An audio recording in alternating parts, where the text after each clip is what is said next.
Okay, the first thing I want to show you today is basically the chart of all the prefixes for the metric system.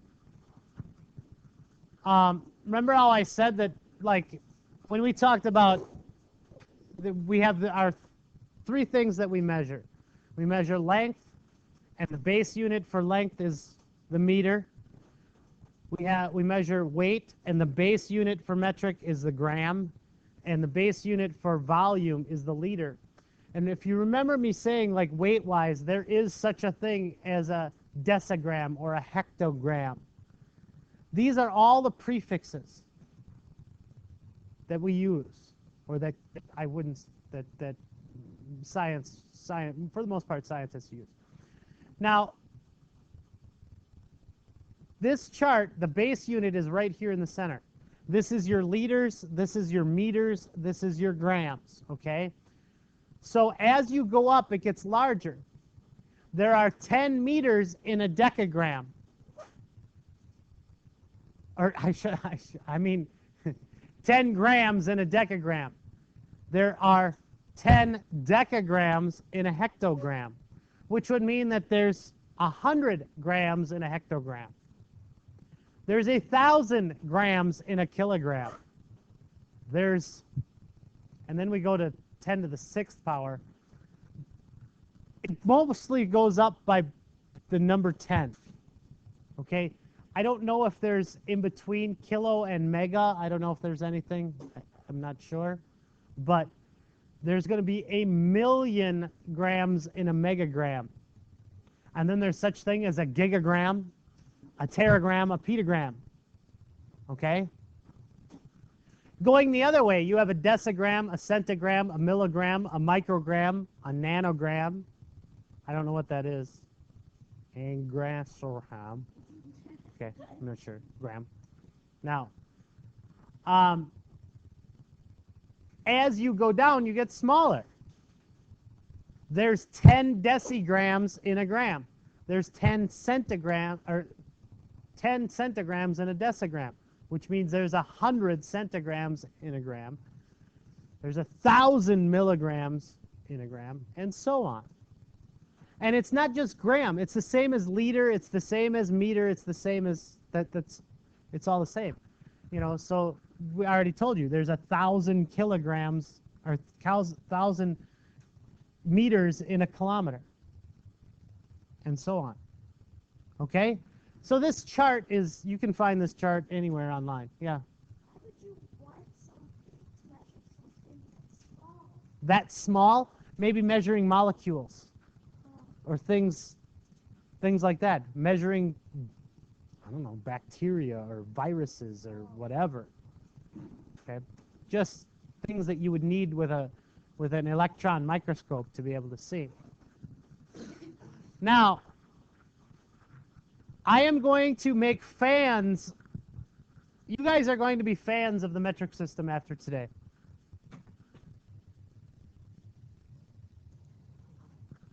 Raise your hand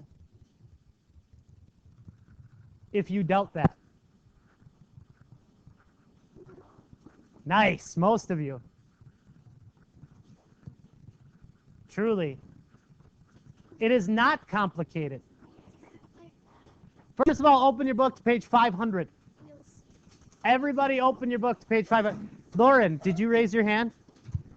No, see? I showed Lauren a little bit this morning of it, and now she's a fan. Truly, you will be a fan. Now, on page 500, you have a little thing that looks like a set of stairs. Okay? And in the middle of that set of stairs is our base units, our meters, our grams, and our liters. Remember, meter measures lengths, gram measures weight, liter measures volume. When we use the customary system before, we would have to set up a proportion in order to convert. This is so much easier. We want to know how many 1.75 meters, we want to know how many centimeters 1.75 meters is. So what I want you to do is on that little chart, find meters. Where is it? It's right in the middle, right? Middle of your stairs. Now, where are centimeters? To the right, how many steps? 2 steps to go from me. Now, here's what you are, listen. You are going from meters to centimeters. So you start at meters and you go 2 centimeters. So you go to the right 2 steps. Oh, you mean like this? 1.75? You mean you go like this, you take the decimal, because it's based on tens, all you got to do is to the right 2. So it's 175 centimeters. Oh, all of a sudden everybody's a fan.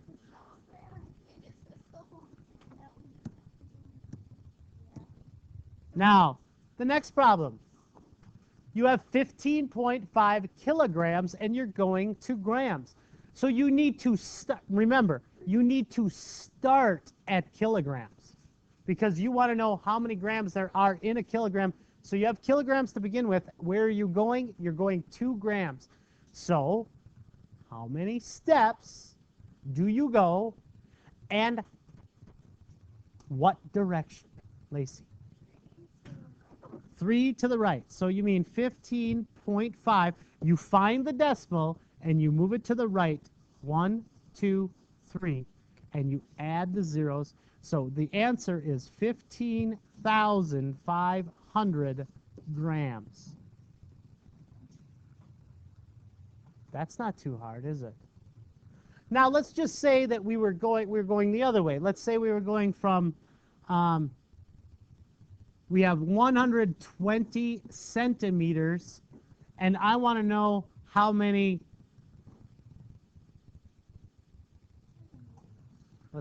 I want to know how many hectometers that is.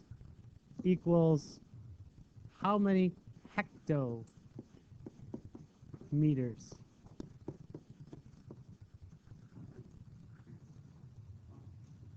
What do you got to do?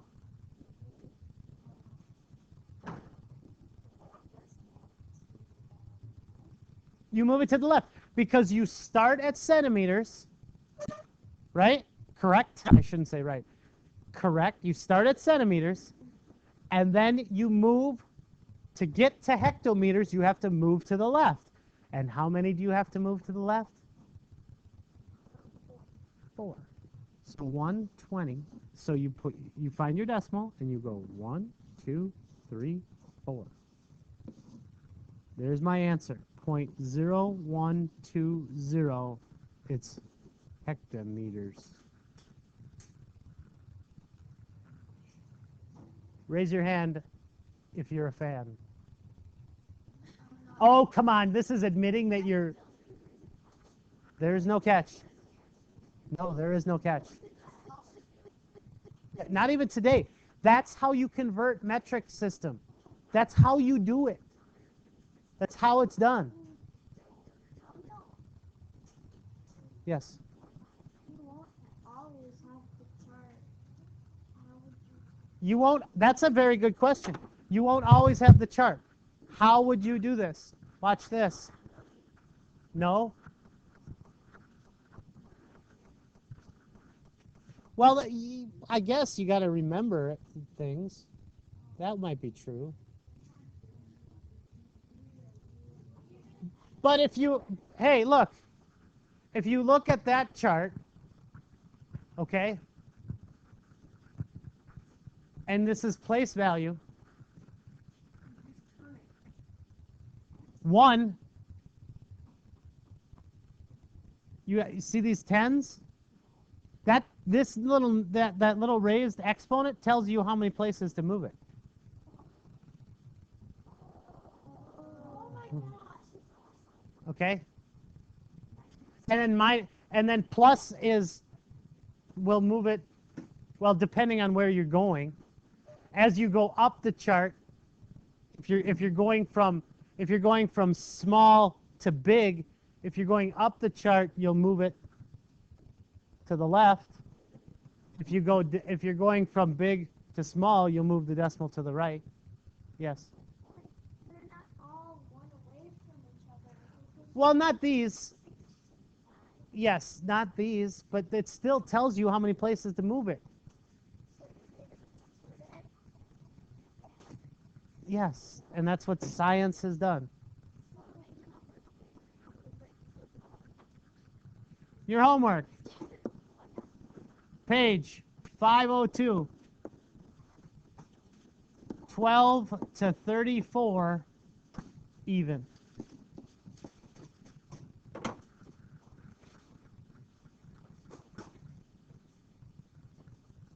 You supposed to go? Yeah, go.